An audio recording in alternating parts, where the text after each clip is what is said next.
જેલમાં દિવસ કેવો હોય છે, જેલમાં રાત્રિ કેવું હોય છે, જેલનું ભોજન કેવું હોય છે અને જેલની જિંદગી કેવી હોય છે, આ મામલો જાણ્યા, અનુભવ્યા અને જીવ્યા બાદ લોક ડાયરા કલાકાર માયા આહિરના પુત્ર જયરાજ આહિર જેલ મુક્ત થયા છે અને તે મામલે જ વાત કરવી છે.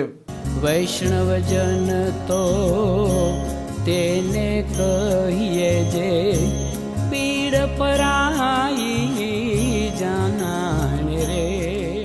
નમસ્કાર, આપ જોઈ રહ્યા છો નવજીવન ન્યૂઝ અને હું છું આપની સાથે તોફિક ગાંચી. લોક ડાયરા કલાકાર માયા આહિરના પુત્ર જયરાજ આહિર છે, જે પોતે એક લાંબા દિવસથી જેલમાં હતા. જેલની જિંદગી તેમણે જાણી છે, અનુભવી છે. આ જેલના સળિયાના પાછળની જિંદગી કેવી હોય છે, દિવસ રાત કેવો હોય છે, ત્યાંનું ભોજન કેવું હોય છે અને અન્ય કેદીઓ કેવી રીતે જિંદગી વિતાવતા હોય છે, બંદી કેટલા વાગે ખુલે છે, બંદી કેટલા વાગે બંધ થાય છે, જેલનું શું શેડ્યુલ છે, આ જાણ્યું, અનુભવ્યા બાદ હવે લોક ડાયરા કલાકાર માયા આહિરના પુત્ર જયરાજ આહિર બગદાણાના કોળી યુવકને ફટકારવાના જે પ્રકારનો મુખ્ય ષડયંત્રકારનો આરોપ હતો, તે મામલે હવે જેલ મુક્ત થયા છે અને મહુવાની કોર્ટે તેમને જામીન પણ આપ્યા છે, જેમાં તે મીડિયા સમક્ષ કે સોશિયલ મીડિયા સમક્ષ તેમનું કોઈ પણ પ્રકારનું નિવેદન આપી શકશે નહીં. પાસપોર્ટ પણ તેમણે જમા કરાવવો પડશે, જે ઘરમાં તે રહેશે તેનું એડ્રેસ પણ તેમણે આપવું પડશે. અને જે પ્રકારે આ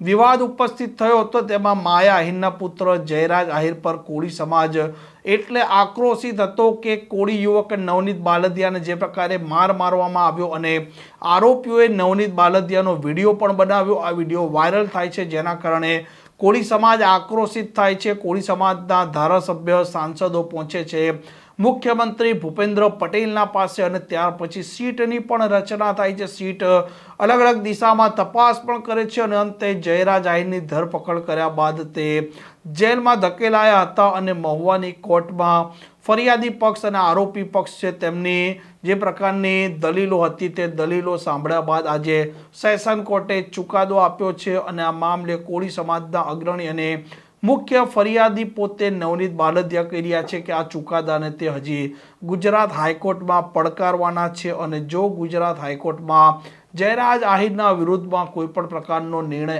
આવે છે તો પછી ફરી એક વખત તેમણે જેલવાસ પણ ભોગવવો પડે તો પણ નવાઈ નહીં. જો કે જયરાજ આહિર જ્યારે જેલમાંથી મુક્ત થયા તે સમયે તેમના હાથમાં ભગવદ્ ગીતા હતી અને આસપાસ અનેક પત્રકારો હતા અને તે સીધા તેમની ગાડીમાં બેસી જાય છે અને ત્યાંથી તે રવાના પણ થાય છે. જોઈએ જે પ્રકારે આ વિવાદ એક લાંબા સમયથી ચર્ચાનો મુદ્દો બન્યો છે. હવે જયરાજ આહિર જેલ મુક્ત થયા છે, ત્યાર પછી આવનારા દિવસોમાં મામલો શાંત પડે છે કે પછી યથાસ્થિતિ રહે છે. આ પ્રકારના સમાચાર માટે નવજીવન ન્યૂઝ ચેનલને લાઇક, શેર અને સબસ્ક્રાઇબ કરવાનું ભૂલતા નહીં. નમસ્કાર.